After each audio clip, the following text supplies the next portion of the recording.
You don't always get to choose in this life, win and lose in this life, but I'ma prove in this life, we can move in this life.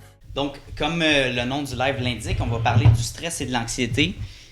Non seulement pour, dans le fond, des particuliers, donc pour ceux qui travaillent à salariés dans des entreprises, parler du stress aussi plus chez les jeunes étudiants au cégep à l'université, puis aussi dans les jeunes entrepreneurs qui démarrent leur entreprise depuis la pandémie. Donc la transition avant la pandémie puis après la pandémie, ça a été comme un choc pour beaucoup de personnes, hein, surtout avec le système du gouvernement maintenant qui ont acheté dans le fond des entreprises essentielles et non essentielles. Ça fait un gros choc aussi, autant pour les personnes qui devaient fermer ou réduire leur capacité que les autres entreprises qui faisaient affaire avec ces entreprises-là. Donc, disons que je prends une agence marketing, disons que cette agence marketing-là faisait affaire avec, je sais pas moi, des Rona, Kazan Tire, des magasins qui ont besoin d'un emplacement physique pour leurs produits. Maintenant qu'ils ont pu, avec la pandémie, évidemment, il y a eu moins de clients, donc il y avait moins les budgets pour investir dans leur marketing, puis justement, l'agence de marketing offrait des services de publicité. Donc, tout ça en jeu, ça affecte beaucoup d'entreprises en lien avec les entreprises qui ne sont pas nécessairement essentielles. Donc, tu sais, ça touche à beaucoup de monde, puis tout ça, ça crée une situation de stress énorme chez la population. Donc, maintenant, je vais vous sortir quelques statistiques que j'ai trouvées sur Statistique Québec. Donc, c'est super intéressant. Ça parle, dans le fond, de la transition avant la pandémie. Il y a combien de personnes en pourcentage au niveau des jeunes qui éprouvaient de l'anxiété puis du stress. Et après la pandémie, donc pas après la pandémie, mais après la première vague puis l'été qui s'en est suivi, donc l'été 2020. Donc, ce qu'on nous dit, c'est qu'en 2018, environ un jeune sur 6, donc 15%, présentait des symptômes d'anxiété généralisée, modérée ou sévère.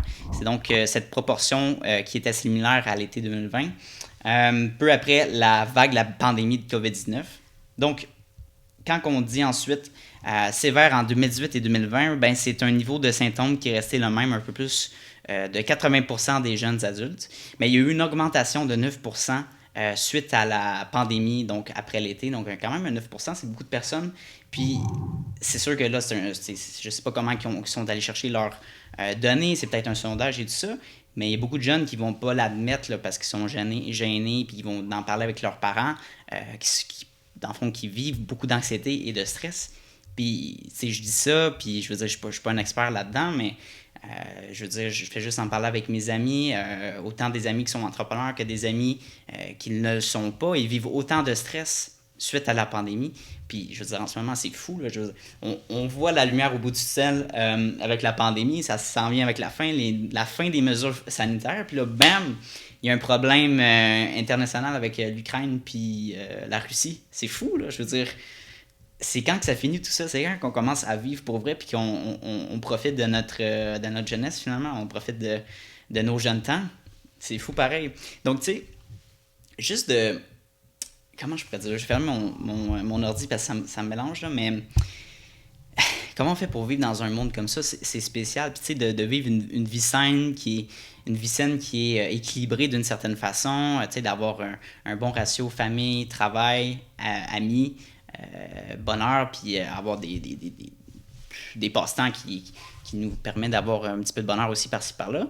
Donc, comment on fait pour gérer ça? Je pense que c'est difficile. Je pense que le meilleur truc que je pourrais donner d'une certaine façon, c'est de se déconnecter un peu de tout ça. C'est difficile, mais d'arrêter de regarder les nouvelles, parce qu'évidemment, les nouvelles, c'est toujours très négatif. Donc, oui, ils nous apportent une certaine information, mais si on en regarde tout le temps, bien sûr, notre cellulaire, qu'on est tout le temps sur les réseaux sociaux, Facebook, Instagram, TikTok, on va tomber sur des nouvelles qui sont plutôt négatives, donc avec la situation, parce que bien sûr, mettons, tu te mets du point de vue d'une compagnie de médias, de TVA Nouvelles, par exemple, ou d'une autre compagnie de télévision qui amène des nouvelles. Bon, eux, bien sûr, ils veulent faire réagir le public, informer le public, mais par le fait même, ils vont mettre des titres qui sont attrayants, qui sont clickbait d'une certaine façon, pour bien sûr faire interagir le monde, aller cliquer sur leur article.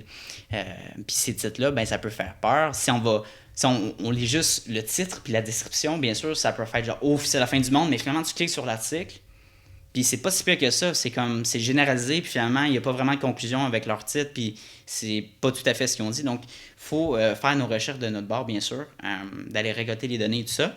Donc, c'est la réalité des choses en ce moment. Là, je suis allé un petit peu plus loin. En fait, je voulais parler du truc de comment s'adapter au stress et à l'anxiété pour le dernier point, mais là, j'ai sauté au premier lieu. Faut que vous avez le truc, essayez de vous déconnecter de tout ça, de vous concentrer. Puis, tu sais, c'est des choses qu'on ne peut pas contrôler en ce moment. Tu sais, la situation avec l'Ukraine, c'est trop loin de nous. Là. On n'est pas des présidents, on n'est pas un premier ministre, on n'a pas de pouvoir d'une certaine façon, peut-être à part manifester puis en parler sur les réseaux sociaux, mais à part de ça, ce qu'on peut gérer, c'est notre stress puis comment on voit la situation puis comment on vit ça. Donc, tu sais, de vivre une vie simple puis de se déconnecter un peu de tout ça puis de se concentrer sur nous-mêmes, sur ce qui nous passionne, ce qu'on aime faire, de passer du temps avec les personnes qui nous rendent heureux, qui nous amènent beaucoup de bonheur puis qui nous amènent aussi beaucoup de valeur d'une certaine façon. Donc, quand je dis valeur, ben ça peut être, je sais pas moi, travailler avec des gens, comment on dit ça, un accountability buddy, donc quelqu'un qui va être, par exemple, qui va vous suivre dans votre progression. Les deux, vous allez vous suivre dans votre progression. Par exemple, si c'est un objectif de perte de poids, ben vous allez au gym, vous allez avoir, je sais pas moi, d'ici 2 mois, je vais perdre 5 livres. Donc, vous êtes accountable avec vous deux, puis c'est votre but, puis bien sûr, vous allez avoir plus de chances d'atteindre cet objectif-là parce que vous allez être deux dans cet engagement de contrat que vous allez faire avec vous deux. Donc, c'est quand même intéressant. Puis aussi, ben, amener de la valeur, ben, tu sais, ça peut être avec un partenaire d'affaires. Donc, tu sais, si je donne un exemple, pour ceux qui me suivent depuis un petit moment, en janvier 2000, ben, en fait, début janvier 2022, j'ai décidé de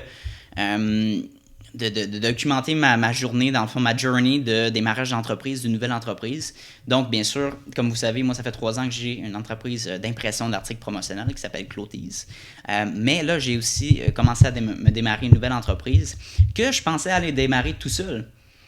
Finalement, ben, ça a changé de scénario, mais c'est une entreprise de médias, donc ça s'appelle Vizina Media pour ceux et celles qui sont curieux. Vous pouvez aller voir ma page de TikTok, Instagram, Facebook. Mais dans le fond, c'est des services de campagne publicitaire pour des entreprises, création de contenu sur les réseaux sociaux, puis faire connaître une entreprise sur les réseaux sociaux, en bref. Donc, puis en utilisant bien sûr le web et la création de contenu vidéo, photo. Donc, c'est ça qui est intéressant. Puis tu sais, moi au début, j'avais créé mon site web, mon branding, mon .com, mon adresse courriel, tout était créé comme je l'avais fait pour mon entreprise Clothes. Donc, ce processus-là, tu sais, d'enregistrer l'entreprise aussi et tout ça, ben je savais comment faire, puis ça s'est fait quand même assez vite. Mais j'avais pas calculé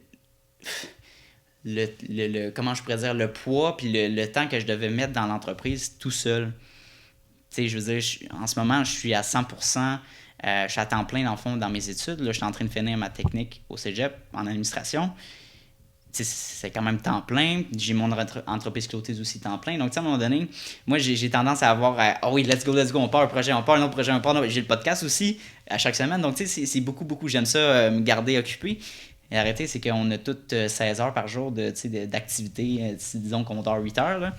Donc, c'est la réalité des choses. Puis je me suis dit, bon, OK, ben pourquoi pas, tant qu'à partir d'un nouveau projet, autant me partir avec quelqu'un qui va pouvoir m'assister, qui va pouvoir m'aider, puis me propulser. Puis j'avais pas personne vraiment en tête, mais c'est là que j'ai décidé de contacter un ami avec moi. Un ami de longue date que j'ai même interviewé pour mon podcast, donc qui s'appelle Jérémy Tanier. Super cool. Tellement une belle personne, je veux dire, un entrepreneur qui est sérieux, que lui, il a pris un chemin différent de moi. Donc, moi, j'aime ça, la consolidation études et travail, ben, entrepreneur finalement. Donc, j'aime ça mixer les deux. Mais lui, il est allé à fond. Hein, donc, il a quitté Cégep. Il a décidé de se mettre à fond dans l'entrepreneuriat, dans son entreprise de création de vidéos, création de photos pour des entreprises. Donc, c'est super intéressant ce qu'il fait. Puis, je veux dire, en discutant avec lui au téléphone, en fait, il me référait un client. Puis tout ça, puis je disais, hey, by the way, je te dis ça de même, mais j'ai décidé de me partir d'une compagnie de médias. Donc, il va s'appeler Vizina Media, créer des campagnes publicitaires sur les réseaux sociaux. En bref, c'est ça. Donc, il m'a dit, c'est super intéressant. Ben, tu sais, je pense à ça, puis ça serait cool qu'on travaille ensemble. Puis là, il me dit ça, puis je dis, ben, j'ai pas pensé, mais, tu sais, je veux dire, si par exemple, on mixe, par exemple, mon service de création de publicité, création de contenu sur les réseaux sociaux pour les entreprises, et toi, tu amènes tout ce qui est création de vidéos et de photos, contenu photo, de qualité, montage vidéo et tout ça, on mixe les deux, ben, ça fait on appelle ça, dans le fond, c'est un service marketing 360, donc vraiment promotionnel à 100%, accompagnement clé en main avec une entreprise. Pourquoi on ne développe pas ça ensemble? Puis je veux dire, la charge de travail se divise en deux, les revenus se divisent en deux, bien sûr, on était conscient de ça, mais c'est une expérience que je n'avais pas vécue au début, puis lui non plus, parce qu'il s'est démarré tout seul en entrepreneuriat, dans son entreprise, il s'est débuté tout seul, tout comme moi, donc en 2018. Lui, je pense que c'était un petit peu plus tôt, mais whatever. Il s'est démarré tout seul, c'est une expérience tout à fait différente qu'il y a là en ce moment, qu'on travaille main à la main, à chaque semaine on se rencontre, puis on est accountable, comme j'ai dit tantôt, avec soi-même, tu sais. Donc, c'est le fun de travailler ensemble et de développer un projet qui est conjoint. Pour une fois, je suis avec quelqu'un qui va pouvoir... si j'ai des questions, puis lui aussi a des questions, on va pouvoir s'aider et s'entraider là-dessus. Donc, c'est ça qui est fun quoi, dans ce scénario-là. Donc, pour ceux qui ne savent pas, Vizina Media, nouvelle entreprise de Anthony Vizina et de Jérémy Teddy. Donc, c'est super cool. On a déjà, dans le fond, contacté quelques clients, puis on travaille sur notre plan d'affaires. En fait, j'ai un cours de plan d'affaires au cégep, puis c'est littéralement de créer un document de plan d'affaires entre 30 et 40 pages. Là, j'ai dit, crime, pourquoi ne pas prendre cette opportunité-là pour créer un plan d'affaires pour mon entreprise, ma nouvelle entreprise avec Jérémy, tu sais. Fait que c'est vraiment un plan d'affaires détaillé que si dans un scénario éventuel, j'ai besoin de financement à la banque, je vais pouvoir utiliser ce document-là pour aller chercher du financement. Disons qu'on va aller acquérir un bâtiment pour nos bureaux, je sais pas moi, aller chercher de l'équipement plus professionnel, l'équipement, avoir un studio et tout ça. Donc, bien sûr, on a besoin d'argent pour ça. Donc, dans un scénario X, on pourrait utiliser ce document-là, aller à la banque et dire, bon, on a besoin d'un investissement de, je sais pas moi, 60 000, 100 000, whatever, on a besoin d'argent, on va pouvoir utiliser ce document-là. Donc, c'est ça qui est intéressant quand tu fais un plan d'affaires, tu sais. Moi, je n'avais pas fait l'exercice du plan d'affaires, puis je savais pas trop comment le faire. Donc, c'est sûr que d'avoir un cours au cégep qui explique, avoir un professeur qui te soutient, puis que tu es noté en plus dans la création de ce plan d'affaires-là, dans le cours, c'est génial, tu sais, je veux dire, si tu as des questions sur le plan d'affaires, il va aller te corriger, il va aller répondre à tes questions, bien sûr, mais c'est vraiment un accompagnement dans ce développement-là, puis bien sûr, si j'avais eu à le faire tout seul, je pense que j'aurais eu beaucoup plus de casse-tête là-dessus, puis j'aurais été pas aussi motivé à le faire, je crois, parce que c'est quand même 40 pages, là, c'est beaucoup, là. Puis ce qui est le fun aussi, on est deux encore une fois, donc on sépare le plan d'affaires à deux, mais j'ai une collègue de travail aussi au cégep, donc une collègue de travail qui m'aide à construire le plan d'affaires. Donc techniquement, on est trois à faire le plan d'affaires pour une entreprise à deux. Donc c'est ça qui est avantageux avec la consolidation, disons, école et travail. Comme d'habitude, je m'éparpille sur plusieurs sujets. Aujourd'hui, la discussion, c'était stress et anxiété. Donc, je vais revenir à la source, OK? Alright. Donc, mon deuxième point que je voulais vous parler, c'est mon expérience personnelle au niveau du stress et de l'anxiété. Comme vous savez, si vous avez écouté les premiers épisodes du podcast, j'ai toujours été quelqu'un qui était en surpoids, étant jeune. Bien sûr, j'ai perdu 25 à 30 livres en 2015 et 2018. Donc, tu sais, c'est sûr que ça m'a aidé. Puis là, en ce moment, je suis en train aussi de perdre du poids au gym depuis que les gyms ont réouvert. Mais tu sais, ça joue avec la confiance en soi. Donc, ça m'a permis d'être plus confiant en moi en ayant un corps qui me représente mieux. Puis, tu sais, d'être fier, disons, d'aller à la plage. Puis, tu sais, de pas être gêné d'enlever mon t-shirt, là, littéralement. Là, c'était rendu à ce point-là. Donc, juste ça, d'être confiant dans son corps, ça s'est répertorié aussi au niveau de ma communication. Comme vous voyez, faire ce que je fais en ce moment, même si je suis tout seul, je suis en live, de faire des conférences avec d'autres personnes, j'aurais jamais pu faire ça auparavant, il y a quelques années. Donc, c'est sûr que c'est une belle expérience, puis j'adore faire ça, ce projet de podcast-là. C'est génial, quoi. Puis ça me permet de partager mes idées au monde, donc c'est ça qui est cool. Donc là, c'est ça. Donc, j'allais un petit peu dans mon passé, mais disons qu'on s'en va là. Donc, la pandémie est arrivée en mars 2020. Ensuite de ça, moi, un an plus tard, ce qui est arrivé pour moi, là, je vais rentrer dans les détails, mais mon père et ma belle-mère m'ont proposé, écoute, on a acheté un bloc appartement à Montréal, donc si tu veux, t'as une opportunité, si tu veux, on te propose que tu ailles vivre dans un des 3 logements. Donc j'ai dit, parfait, je vais aller prendre l'opportunité, puis j'ai décidé de déménager donc dans ce logement-là où j'enregistre en ce moment le podcast. Donc c'est super cool, j'avais un gros stress, juste le déménagement, j'avais un gros stress de quitter. C'est bien sûr financier, mais mis à part ça, c'est le stress mental de quitter la maison, d'avoir un foyer, d'avoir un peu tout est fourni pour toi. Juste de se dire, crème, faut que je me fasse faut que je me fasse la nourriture, faut que je me fasse à souper, à dîner, à déjeuner à chaque jour, puis il faut que je prévoie mes repas. Juste ça, je suis jamais habitué, moi, à me faire la nourriture moi-même. Donc ça, c'est un gros stress. Puis aussi l'affaire, tu sais, que bien sûr, je suis tout seul en appartement, donc l'aspect solitude, j'ai jamais été tant stressé. J'ai toujours été quelqu'un qui était un peu un lone wolf, quelqu'un qui est bien tout seul, puis il y a peut-être un extrême là-dessus, mais j'ai appris à aimer un peu la solitude, puis d'être tout seul dans mes propres affaires, puis de gérer moi-même mes problèmes, tu sais. D'aller chercher de l'aide, c'est jamais quelque chose que je priorise, disons, là, même moi personnellement, même si je sais que je pourrais aller chercher, peut-être avancer mes projets encore plus, mais j'ai toujours eu cette mentalité de gère tes problèmes toi-même, puis gosse pas le monde, tu sais. Mais bon, je pense que c'est un travail à faire sur moi-même. Mais pour revenir, donc, le fait de vivre tout seul en appartement, bien sûr, c'est un stress, anxiété financier, parce qu'il faut que je sois sérieux avec mes dépenses. Donc, tu sais, faut que je me fasse un budget, donc faut que je délimite mes dépenses aussi, parce qu'évidemment, avec la pandémie, j'ai eu moins de commandes avec Clothes au niveau de l'impression. Les besoins en t-shirt, en impression de t-shirt étaient moins là pour moi, pour les particuliers. Parce que moi, ma niche, c'est les particuliers. Donc, les personnes un à un, des commandes en bas de 50 morceaux, c'est là que je me spécialise. C'est là que j'ai pu dans le fond, de mettre de l'avant ma plus-value sur le marché, finalement. Donc, c'est ça. Donc, les particuliers. Puis bien sûr, les gens, avec la pandémie, ils ont perdu leur job, leur travail. Certains ont dû fermer leur entreprise. Donc, il y avait moins l'argent, finalement, d'acheter des articles promo. Donc, comme j'ai dit au début, on pense que c'est juste les entreprises non essentielles qui ont été affectées, mais c'est plein d'autres entreprises aussi essentielles qui ont été affectées par ça parce que, bien sûr, plusieurs entreprises font affaire avec d'autres entreprises. Donc, tout le monde est affecté en lien avec ça. C'est ça qui est spécial avec la pandémie. Donc, c'est ça. Donc, tu sais, moins de commandes, moins d'argent qui rentre. Qu'est-ce que je fais? Bien sûr, je limite mes dépenses. Donc, moi, ce que j'ai vu, là, ce qui me coûtait vraiment cher, ça peut paraître banal, là, mais ce qui me coûtait vraiment cher, personnellement, c'est que je m'achetais beaucoup de nourriture ou Uber Eats, dans le fond. Uber Eats, tout le temps, à chaque semaine, je me commandais 3-4 fois des soupers. Puis, ça coûte cher, crème Uber Eats, qui ont des frais immenses, intenses. C'est genre, je sais pas moi, 10$ de frais par livraison. Là, t'as des frais, t'as des taxes, bien sûr, mais t'as plein de frais, whatever, de livraison et tout ça. Puis là, faut que tu donnes un tip en plus. Puis t'es comme, c'est parce que je viens de payer un frais de livraison. C'est quoi tu veux que je fasse, là? Anyway, ça coûte cher, tu sais, 30-40 la pièce à commande, ça s'ajoute au bout du mois. Tu sais, c'est ça qui est. Fait que tu sais, j'ai vu que ça me coûtait cher, puis c'est une dépense qui est récurrente que je pourrais facilement enlever complètement, tu sais, juste en apprenant comment faire la cuisine. Donc, j'ai fait ça. Là, je suis un petit peu hypocrite de mon bord, mais j'avais aussi dit dans une de mes dernières vidéos sur mon TikTok que j'allais faire affaire avec WeCook. Je l'ai essayé pendant un mois et demi. J'ai rien à dire sur la nourriture. Rien à dire là-dessus. C'est juste que, oui, ça me sauve du temps. Oui, j'ai fait un calcul de coût et temps et tout ça.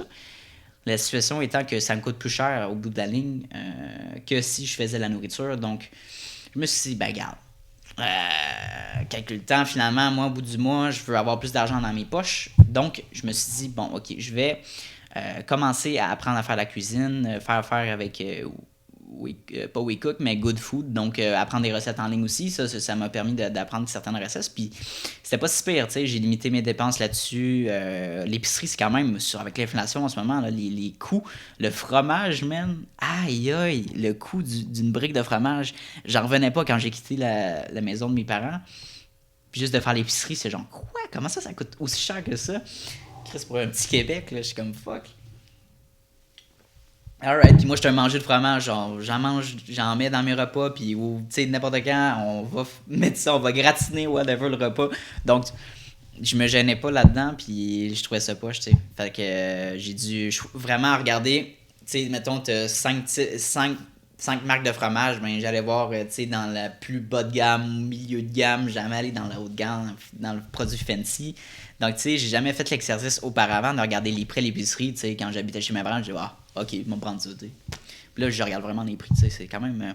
c'est un changement de mindset, puis maintenant que je suis plus mon budget puis mes dépenses sur mon ordinateur avec Excel, je me fais un budget, ben là, je peux regarder, voir si j'ai, bien sûr, si j'ai trop dépensé dans une partie en épicerie, si j'ai trop dépensé en dépenses personnelles, en sortie aussi, là, maintenant que les mesures ont commencé à tomber puis que les restaurants, les bars ils ont ouvert, ben il faut mettre ça dans la balance, puis tu sais, faut être sérieux avec notre budget finalement. Donc, je pense qu'il y a beaucoup de choses qu'on peut regarder au niveau de ça pour nous limiter du stress, pour nous éviter du stress et de l'anxiété. C'est de gérer notre situation financière, puis tu sais, de payer nos cartes de crédit récurremment. Puis en ce moment, cette session, j'ai un cours de budget d'exploitation super intéressant. Super prof aussi, j'adore le professeur. Donc, c'est très cool. On apprend comment une entreprise est rentable. Donc, on a fait une analyse financière de Couche-Tard. Donc, on a vu c'est quoi les ratios financiers, c'est quoi les actifs, les passifs et tout ça de l'entreprise, par exemple. Mais est-ce qu'au bout de la ligne, est-ce que l'entreprise est rentable, donc après pandémie et pendant la pandémie, puis après la pandémie? Donc, on a fait une analyse là-dessus. C'est super intéressant.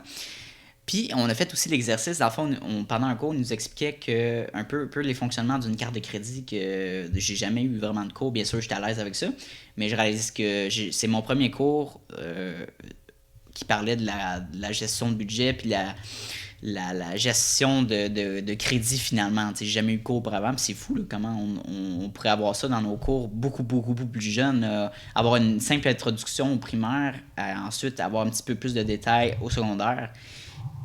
Puis ensuite, au cégep, dans le fond, t'es prêt à gérer ton argent. T'sais. Puis si jamais tu vas aller te perfectionner au cégep, ben, tu vas te chercher un cours en finance, par exemple. Mais tu sais, d'avoir des bases au secondaire puis au primaire, par exemple, là-dessus, pour comment gérer son argent, faire des activités en lien avec ça, je pense que ça pourrait aider beaucoup notre population, surtout qu'on est très consommateur sur consommation, qu'on ne regarde pas vraiment de l'argent, puis qu'il y a beaucoup de gens, d'amis de mon bord qui sont endettés, ils ne savent pas pourquoi, ils ne checkent pas leurs dépenses, puis tout ça, mais c'est parce que c'est un manque d'éducation financière. Donc, c'est ça. Donc, dans notre cours de budget d'exploitation, ce qu'il nous disait, c'est qu'une carte de crédit, il faut que tu payes, faut pas que tu dépasses, c'est quoi qu'il disait? Faut pas que tu dépasses 25% d'utilisation de la carte de crédit. Là, je suis pas certain dans mes chiffres, mais tu sais, de garder 25% de tes dépenses, puis tout de suite de rembourser ta carte de crédit. Parce que dès que tu dépasses, disons que ta carte de crédit est de 1000$, puis tu mets genre... tu mets toutes tes dépenses de jusqu'à 700$, 800$, ben là, ta cote de crédit risque de descendre donc à chaque mois. Donc, c'est ça qu'il faut faire attention. Moi, je ne le savais pas. Moi, je me dis, moi, je rembourse ma carte là, à chaque mois, même si elle est full. Ben, je me suis dit que même si elle est full puis je la rembourse, je suis correct, ma cote va augmenter. Mais finalement, non, elle descend parce que j'utilise le maximum ou la capacité de ma carte de crédit, même si je la rembourse à temps. Ça, je ne savais pas que c'était juste 25% ou que après 25% ou 30% d'utilisation, que là, ta carte de crédit risque de descendre. C'est fou, là. Donc, il faut garder ça en tête. Donc, un truc, ne dépassez pas votre capacité de 25% de votre carte de crédit, c'est 1000$, 2000$ et tout ça. Donc, calculez. Puis, c'est tout simplement utiliser votre application cellulaire. C'est vraiment simple. Dès que vous savez mentalement qu'après quelques dépenses, OK, là, je devrais peut-être la rembourser pour ne pas dépasser trop mon 25% ou 30% d'utilisation de carte de crédit. Donc, puis remboursez-la on the spot avec votre application cellulaire. C'est ça que je fais personnellement, puis c'est le moyen le plus rapide de le faire parce que je peux le faire pendant que je suis à l'extérieur de la maison. Je n'ai pas besoin d'ouvrir mon ordinateur. Je peux juste le faire avec mon application bancaire. Donc, c'est sûr que ça, il y a ça. Mais bon, là, je vais m'adresser maintenant qu'on a parlé des entrepreneurs, des entreprises puis des personnes qui veulent mieux gérer leur argent, j'aimerais parler des jeunes étudiants qui sont au cégep puis qui pensent peut-être aussi à l'université. Donc, je veux mixer ces deux personnes-là. Donc, les étudiants, moi, en ce moment, comme vous savez, je suis en technique d'administration. Je finis ma dernière session. Pendant la pandémie, bien sûr, en appartement, c'était pas facile parce que c'était une transition entre les cours à distance, que certains cours j'ai aimé faire à distance. Il y a certains cours que j'adorais faire à distance, mais il y a certains cours que j'ai haï faire en présentiel. Que j'ai haï faire en distance, dont un cours qui s'appelle Statistiques en gestion de commerce. Ce cours-là, ça me rappelait des flashbacks de mathématiques au secondaire, OK? Parce que c'était mon premier vrai cours de genre maths puis de stats depuis le secondaire. Puis au secondaire, j'étais une vraie merde en maths. Peut-être parce que j'avais une haine profonde, des flashbacks d'enfance qu'avec mes tables de multiplication, que je passais des nuits à essayer d'apprendre mes tables de multiplication. C'est la fin du monde. J'haïssais ça, faire ça. J'haïssais apprendre mes tables de multiplication. Ça va plus de bon sens. Oh mon Dieu. Fait que le cours que je fais en ce moment, le cours que je faisais, que j'ai pris 3 fois, by the way, que j'ai dû reprendre 3 fois parce que avec la pandémie, on pouvait demander une demande d'incomplet pour nos cours pour annuler nos cours. Donc, j'ai pris l'opportunité et j'ai dit, fuck off, je vais pas prendre. Je vais pas mettre autant de temps. Puis, si jamais j'arrive à la fin de la session, puis je vois que je suis pas prêt pour les examens, je vais canceller mon cours puis je vais leur prendre la session. Donc, c'est sûr que c'est un deal with the devil parce que ça te retarde de 2 sessions parce que c'est un cours que je peux juste prendre en hiver. En automne, c'est tout le temps 1 an et 3. Donc, ça m'a retardé, bien sûr. Là, c'est ma 3e fois que je le reprends. Puis, j'ai décidé vraiment de me mettre les mains à la tâche, mais les mains à la pâte. Mais même là, ça m'a pris quelques mois avant de vraiment me mettre. Puis pourquoi? Je sais que je dois faire ce cours-là. Je sais que je dois passer ce cours-là pour avoir mon diplôme, puis passer à un autre niveau, soit d'aller à l'université, mais juste avoir mon diplôme au cégep, je dois passer ce cours-là. Je le sais mentalement, je le sais très, très, très sérieusement que je dois le faire. Puis même là, je suis rendu à ma 3e fois que je fais le cours. J'ai décidé de le faire à cégep à distance pour, dans le fond, il t'envoie des cahiers chez vous, il t'envoie des cahiers, des devoirs que tu dois faire, que tu dois remplir. Ensuite, tu l'envoies sur le site et tout ça. C'est pas vraiment un cours en ligne parce que c'est toi qui dois t'auto-apprendre, auto-éducation, donc auto-apprentissage de la matière. Mais je me suis dit que j'ai déjà quand même fait 2 cours en statistique que j'ai pas passé, mais que je suis familier avec la matière. Donc, je me suis dit, cégep à distance, ça devrait être cool. Puis, j'ai pas vraiment d'obligation au niveau de mes cours parce que c'est moi qui gère mon horaire. Encore une fois, c'est deal with the devil parce qu'il faut que tu sois très, très, très sérieux avec ton horaire. Puis moi, dans le fond, eux, ils nous donnent c'est 6 mois. 6 mois pour finir le cours. Donc, c'est plus long qu'une session de cégep normale. Moi, je me suis dit, j'ai le temps. Je me suis dit, j'ai le temps. J'ai sign up ce cours-là à cégep à distance au mois d'août 2021. J'ai sign up, j'ai commencé, puis j'ai laissé ça passer. Genre, je savais mentalement chaque semaine, je devrais faire mon devoir, je devrais commencer à faire mes études et tout ça. Là, je me dis, en fin de semaine, je le fais. Puis là, la fin de semaine passée, je dis, me le faire la semaine prochaine. Anyway, j'ai du temps encore, tu sais.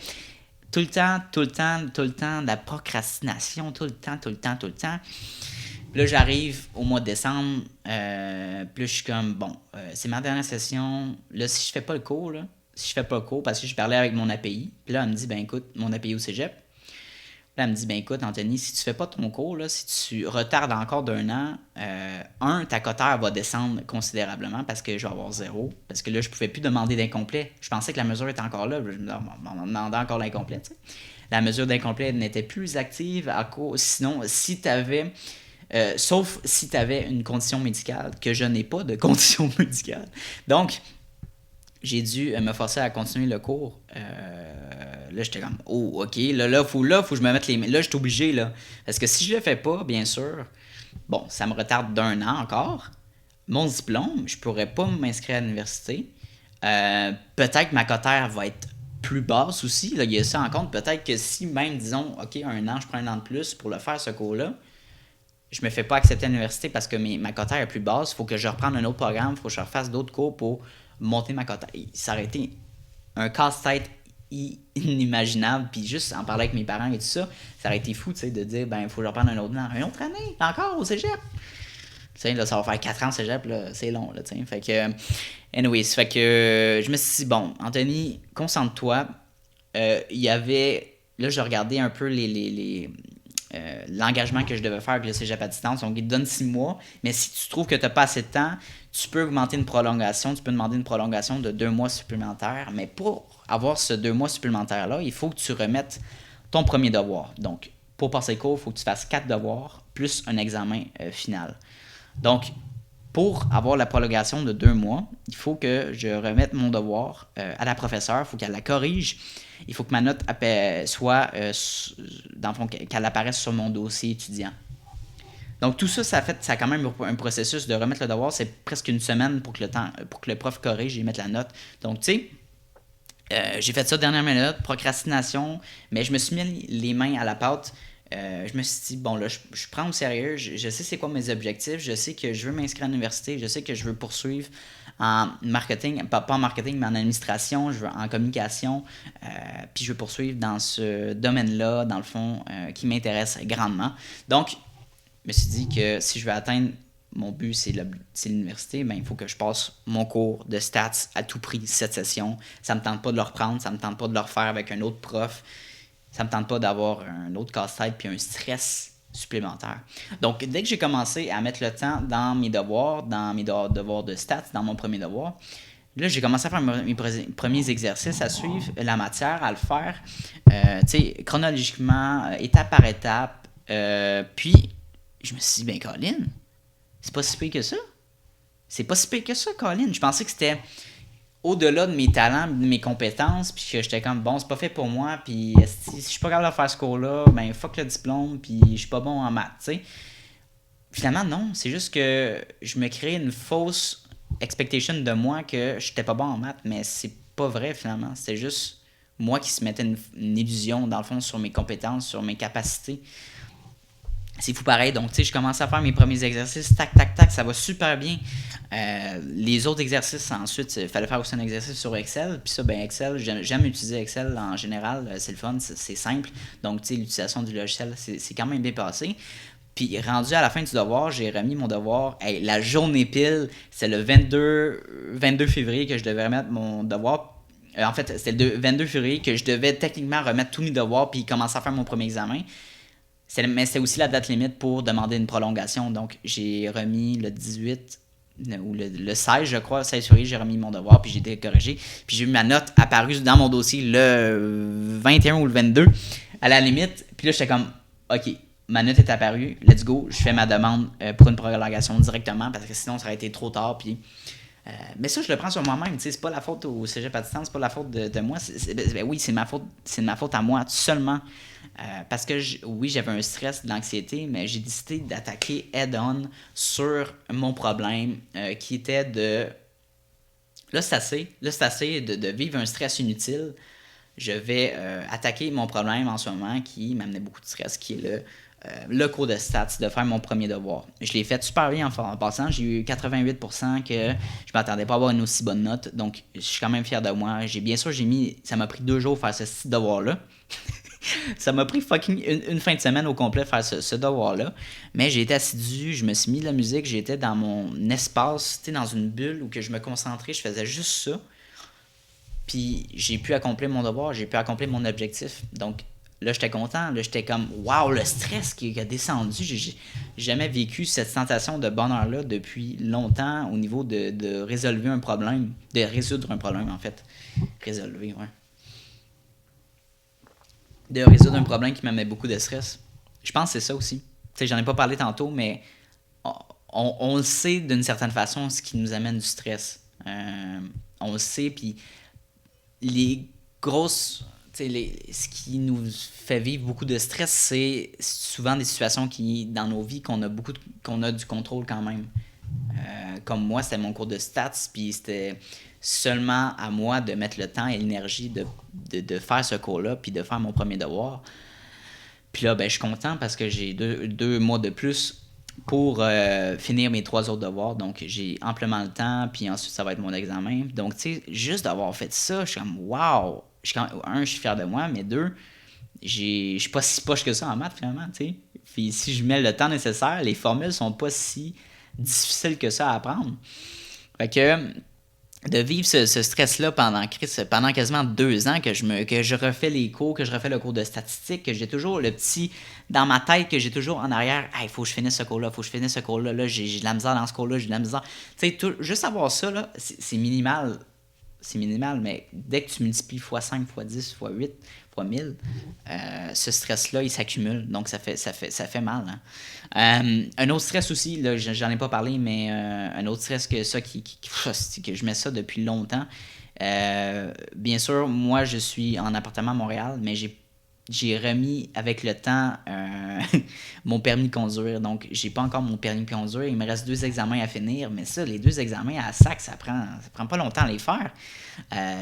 J'ai essayé de le faire, l'examen théorique 2 fois. À la SAC, j'ai coulé les 2 fois. Là, j'étais comme, OK. Ça, c'était avant la pandémie, en 2019, je crois. Ouais, en 2019. 2 mois. Puis là, ben, j'étais comme, bon, OK, je vais revenir chez moi, je vais étudier. Puis finalement, j'ai jamais repris mon troisième test, troisième essai de test théorique. Il y a la pandémie qui est arrivée et tout ça. Puis je pense qu'il y a eu des problèmes au niveau de prendre des examens de théorie et tout ça. Donc, j'ai dit, bon, ben, c'est pas grave, je vais me reprendre plus tard. Puis là, ben, je suis rendu en ce moment que j'ai pas encore de permis. Des fois, c'est dans une situation banale, mais que j'étais avec des amis, puis tu sais, il y en a un qui a bu, puis tu sais, j'aimerais ça peut-être le reconduire, mais là, je peux pas parce que j'ai pas de permis. Donc, tu sais, juste ça, ben, c'est un peu poche. Donc, j'ai pas l'intention d'avoir une voiture, by the way, c'est pas quelque chose que j'ai besoin en ce moment. J'habite à Montréal, en plein Montréal, donc j'ai pas besoin d'une voiture, c'est pas un besoin essentiel. L'épicerie, tous les besoins essentiels, la pharmacie, tout ça se fait à pied en l'espace de 5 minutes à côté de chez nous. Donc, c'est ça qui est le fun avec Montréal, bien sûr. Donc, c'est un choix logique de vouloir venir déménager ici plutôt que de rester à Laval où j'habitais avant. Donc, c'est sûr que je ne me vois pas vivre à Montréal toute ma vie parce que, je veux avoir une voiture éventuellement, mais je veux finir mes études. Donc, je veux finir mon université. Puis ensuite, j'aimerais peut-être déménager un peu plus loin, tu sais, soit à Laval, soit... j'aime bien le coin Sainte-Rose à Laval. J'ai habité là pendant 1 an. Puis j'ai vraiment aimé ce coin-là. Mais sinon, c'est pas à Laval, ça serait peut-être Blainville, Sainte-Thérèse aussi. J'aime bien ces coins-là, qui sont quand même tranquilles. Bien sûr, il y a le niveau du transport avec la 15 qui fait chier, mais avec le trafic. Mais bon, tout ça pour dire que c'est le fun de Montréal, ça bouge, il y a beaucoup d'énergie. Avec les activités dans les parcs et tout ça, dans les bars, les restaurants et tout ça, il y a beaucoup de choses à faire. Mais en vieillissant, je pense que la tranquillité d'esprit, c'est peut-être quelque chose qui m'intéresserait plus. D'avoir un espace de parking aussi, tu sais, d'avoir une voiture ici de parking, c'est un petit peu compliqué avec les panneaux les règlements de stationnement et tout ça. Donc, tu sais, puis aussi juste les limitations d'espace, là, tu sais, d'avoir une place de parking Montréal, t'es chanceux en esti. Donc, tu sais, je dirais pas non si par exemple j'ai un condo puis j'ai un espace souterrain de stationnement. Là, ça pourrait être une bonne option, mais encore là, je sais pas si je me vois vivre dans une ville comme ça à temps plein tout le temps. Tout le temps. Donc, je pense que j'aimerais peut-être avoir un condo ou un appartement, là, un condo locatif temporaire un petit peu plus loin, peut-être à Blainville, comme j'ai dit, à Laval. Parce que je trouve que Laval, c'est un bon entre-deux. Blainville, c'est cool aussi, mais c'est un petit peu plus loin. Mais Laval, je trouve que c'est un bon entre-deux. Il faut choisir, bien sûr, l'emplacement. J'ai habité aussi 10 ans à Chemédé avec mes parents, puis c'est bien Chemédé, mais au niveau d'avoir des trucs plus neufs, puis je trouve que Sainte-Rose, où que j'ai encore dit, j'ai habité 1 an là, je trouve que c'est un plus beau coin. C'est plus convivial, familial et tout ça, donc je dirais pas non, vivre là plus tard. Donc, aussi, dans mes buts plus tard, j'aimerais ça aussi voyager puis travailler en même temps. Donc, tu sais, de ne pas être obligé, disons, d'avoir un condo ou une maison, par exemple, à Laval ou à Montréal. C'est d'avoir quelque chose de temporaire que je peux bouger rapidement puis aller, je sais pas moi, aller dans mon condo en Floride, aller à New York, whatever, aller en Europe, puis tu sais, de travailler, puis d'être... de travailler puis de voyager en même temps, ça serait une formule que j'adorerais faire. J'ai toujours été quelqu'un qui est très indépendant, donc ce mode de vie-là, j'aime ça. Toujours avoir un environnement de vie qui est différent, juste d'avoir un environnement à l'extérieur de ta fenêtre qui est différent, que ce soit le bord de la mer, que ce soit des montagnes. Ça serait magique. Je pense que ça serait le but ultime que j'aimerais atteindre dans ma vie, c'est une consolidation, travail et voyage aussi. Donc, c'est sûr que ça serait intéressant. Donc, comme j'ai dit, moi, je me vois pas vivre longtemps à un emplacement tout le temps. Je suis pas comme ça. J'aime ça quand pas que rien n'est planifié, mais que j'ai des nouveautés dans ma routine, disons. Donc ça, je me sens encore éparpillé dans plusieurs sujets, mais c'est un petit peu... Là, je revenais à moi et tout ça. Donc, j'ai pas mal parlé de plein de sujets aujourd'hui. L'anxiété... je pense que des trucs qu'on peut faire, tantôt j'ai parlé des trucs qu'on peut faire pour un peu se déconnecter de la situation avec l'Ukraine, la Russie, la pandémie, l'anxiété. Comment on fait pour en fait créer du bonheur pour nous, c'est de créer des projets qui nous rend heureux, bien sûr, puis de travailler avec des gens qui nous rendent heureux. C'est bien de se partir tout seul et tout ça, mais on peut vivre de la solitude, puis ben, pour résoudre le problème de la solitude, c'est de se mettre avec des gens qui sont sérieux. Hein? Donc, si vous partez d'une entreprise, il faut vraiment regarder avec qui vous travaillez. Il faut faire attention. Hein? Il y a beaucoup de personnes qui vont vouloir profiter de vous. Donc, il y en a beaucoup qui vont parler, qui vont être très vendeurs, comme c'est des opportunistes. Il faut faire attention. C'est bien d'avoir des opportunistes, mais il faut vraiment que tu aies une bonne discussion avec cette personne-là. C'est comme, OK, maintenant, on décide de travailler ensemble. C'est quoi tes tâches? C'est quoi mes tâches dans l'entreprise? Qu'est-ce que tu attends de moi? Puis, qu'est-ce que j'attends de toi? Puis, c'est quoi au niveau de nos meetings? C'est quoi qu'on se fait? C'est quoi nos objectifs à court, moyen, long terme?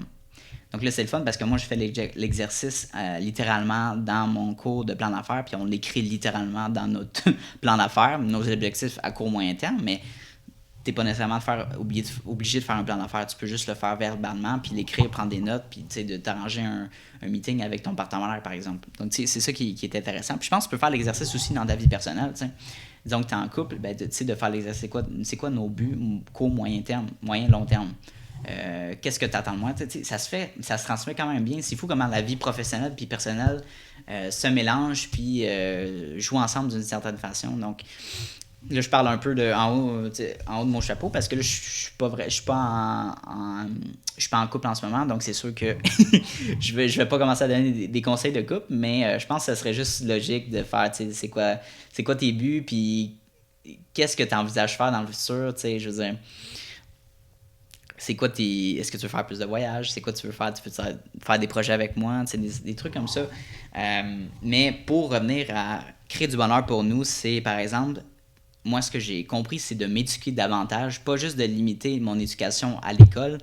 Donc oui, c'est bien avoir une éducation scolaire, mais il ne faut pas s'arrêter là. Il y a tellement de personnes qui se concentrent juste, qui ne travaillent pas, qui se concentrent juste aux études, à passer leur examen, à apprendre par cœur des formules, à apprendre par cœur des sujets, qui se concentrent à passer leur cours, puis c'est correct, mais dès qu'ils ont leur diplôme, ils vont aller chercher un travail.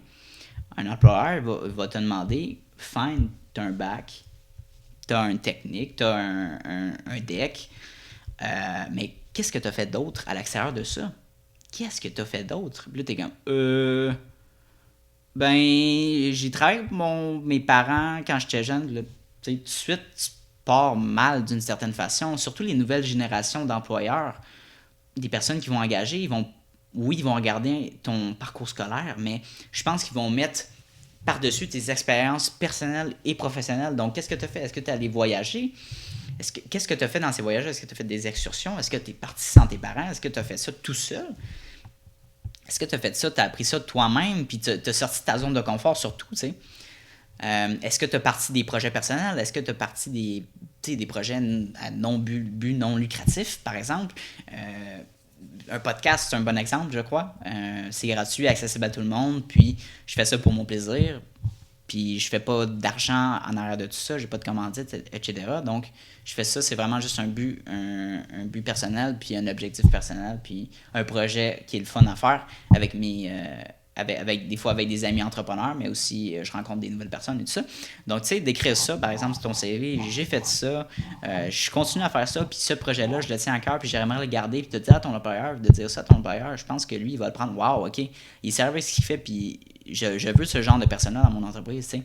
Puis aussi, bien sûr, ça aide si, par exemple, tu as démarré peut-être une petite entreprise auparavant, que tu fais ça à temps partiel, tu fais ça avec tes études, puis tu sais, tu en apprends beaucoup, tu participes à des concours, des événements de réseautage, tu as fait des conférences, tu sais, plein de choses alentour de ton parcours, tu as pris des formations en ligne. Ça, c'est fou, ça, c'est récemment que j'ai réalisé ça, mais bien sûr, j'ai pris 2 cours en ligne sur le digital marketing, puis je la suis en ce moment. Puis ce qui est le fun, c'est que bien sûr, oui, tu as le certificat, mais j'apprends beaucoup de matière là-dessus. Donc, tu sais, de racheter ça sur ton curriculum vitae, de dire que tu as vécu ça, tu as pris cette initiative-là par toi-même, sans, disons, tu t'es pas juste concentré sur ton parcours scolaire au cégep ou à l'université. C'est parfait, tu sais, de mixer les deux. Je pense que tu as le meilleur scénario pour un employeur. Tu sais, de voir un profil qui, OK, cette personne-là est capable de vivre par elle-même avec son propre argent, de créer ses propres opportunités d'affaires, d'aller chercher ses clients lui-même, ben crime, ça va être un employé que il possiblement des opportunités d'affaires, de monter dans l'entreprise, par exemple, d'aller devenir un prochain leader dans l'entreprise, OK? On le voit directement à l'embauche. Donc, c'est ça qui est intéressant. Je crois que de plus en plus d'entreprises plus jeunes, de startups, ils vont aller chercher des jeunes entrepreneurs, des personnes qui ont leur propre projet personnel, puis pas nécessairement des projets qui sont lucratifs. Donc, juste des projets, en règle générale, qui sont clairs, bien sûr, qui sont établis. Donc, on ne va pas bullshiter un projet. Il faut vraiment être authentique avec nous-mêmes. Donc, c'est pas mal ça. S'éduquer, j'ai parlé de ça. Être parmi des gens qu'on aime, ben c'est sûr que ça réduit notre anxiété, notre stress, il y a beaucoup de gens qui sont solitaires, je voulais dire, qui sont introvertis. Donc, tu sais, juste de sortir dehors, d'aller voir des gens, d'aller prendre une marche, d'aller au parc.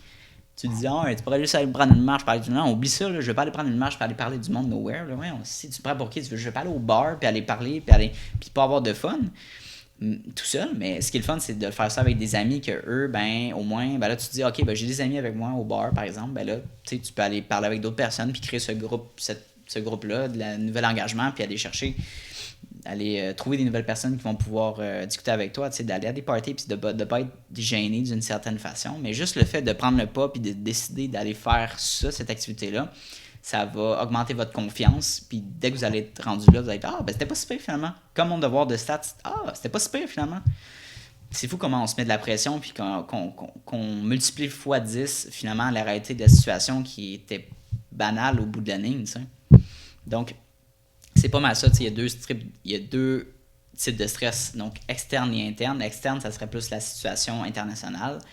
On n'a pas de contrôle là-dessus. On n'a pas de contrôle sur la pandémie. On n'a pas de contrôle du nouveau variant iPhone XS plus Ultra Delta Crohn. On n'a pas le...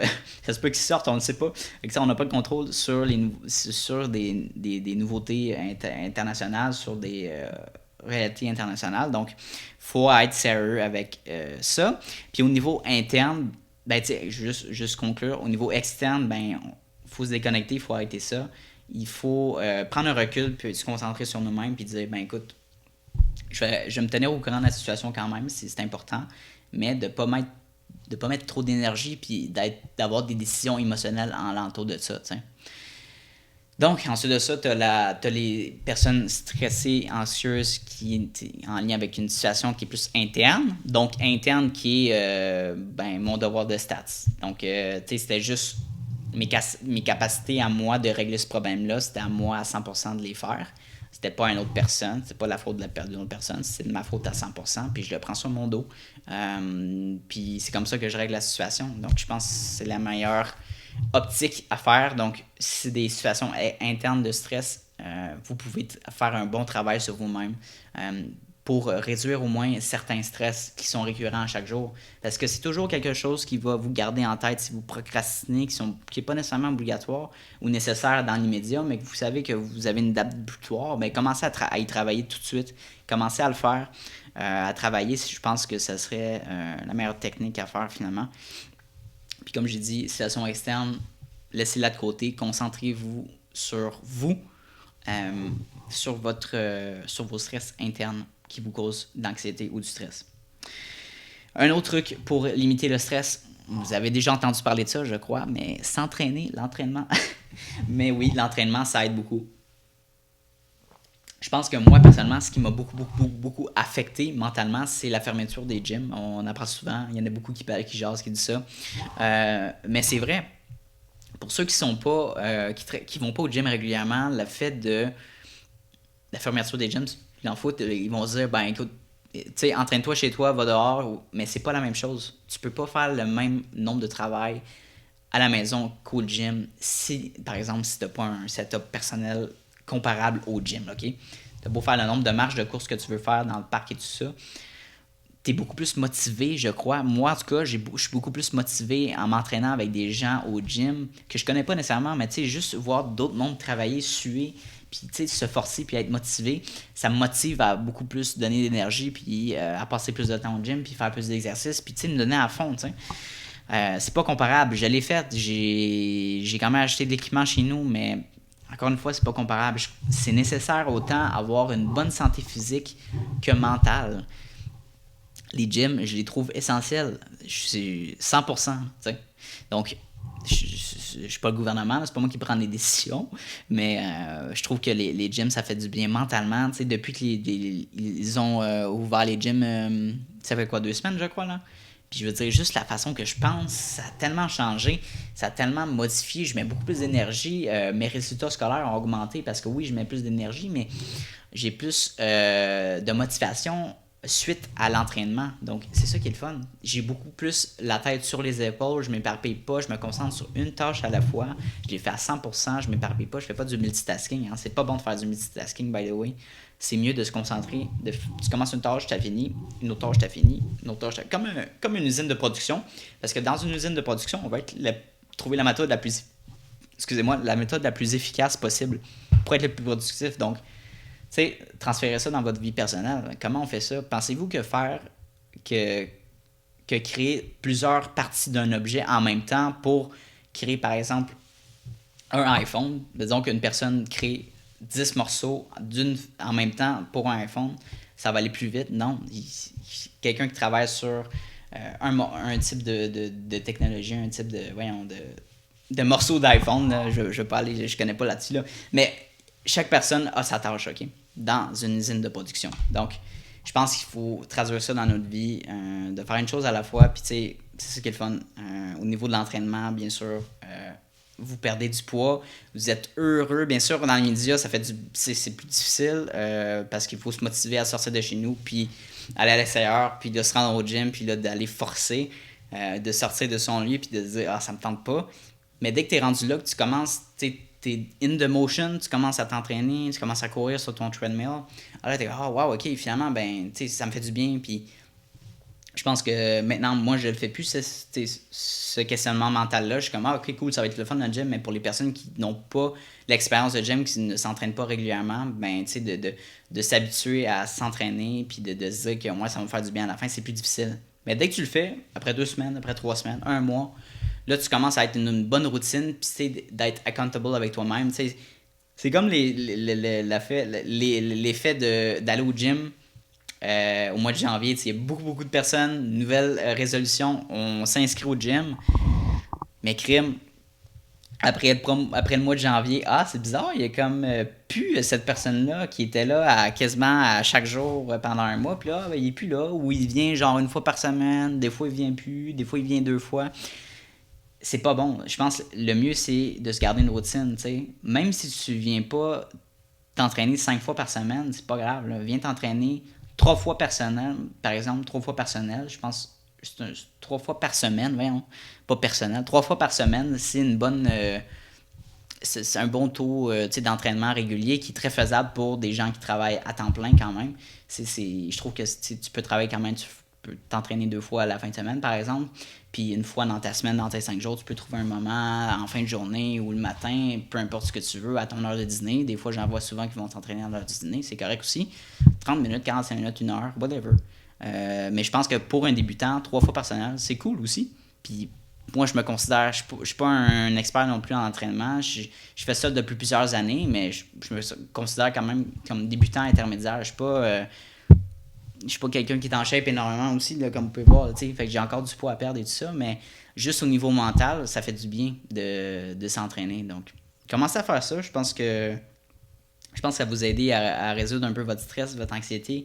Bien sûr, il y a des gens qui sont peut-être plus enclins à l'anxiété, des conditions médicales. Ben là, ça serait peut-être plus d'aller voir un psychologue, un thérapeute. Des fois, c'est des situations plus vraiment deep là, au niveau familial, que ça fait mal, que c'est des brisures mentales, que ça fait plus mal, ça provient de loin. Donc, c'est ça, dans ce cas-là, ben, je ne m'adresse pas nécessairement à vous, ce serait plus d'aller voir des ressources pour des jeunes, au niveau thérapeute, des psychologues. Donc, allez voir ça.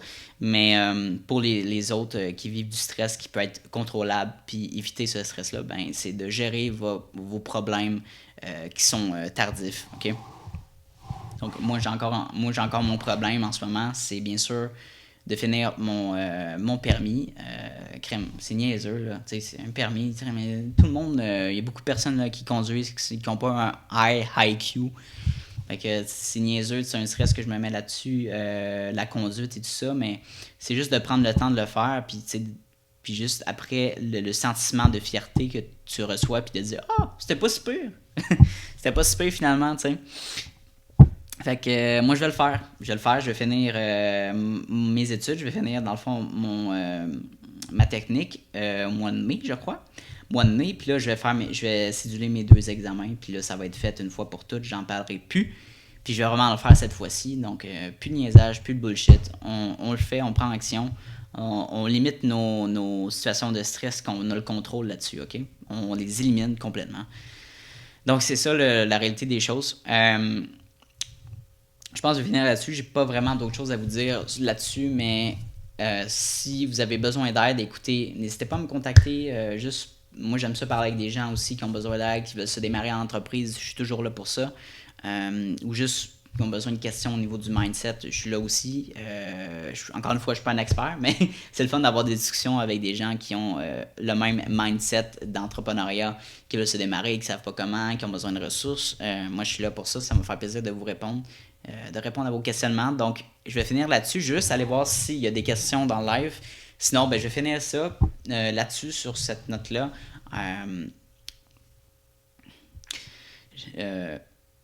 Résoudre. C'est quoi le mot? Est-ce que résolver? Ok, on va changer. Mot de la fin.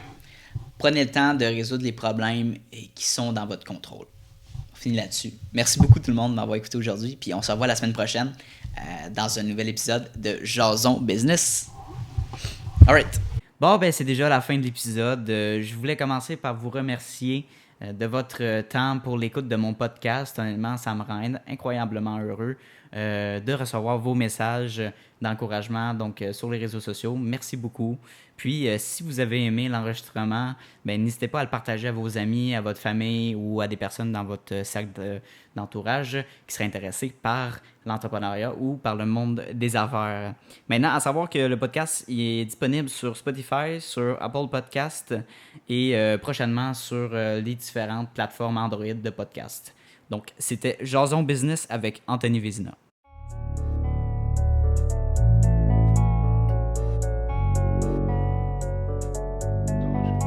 You don't always get to choose in this life, win and lose in this life.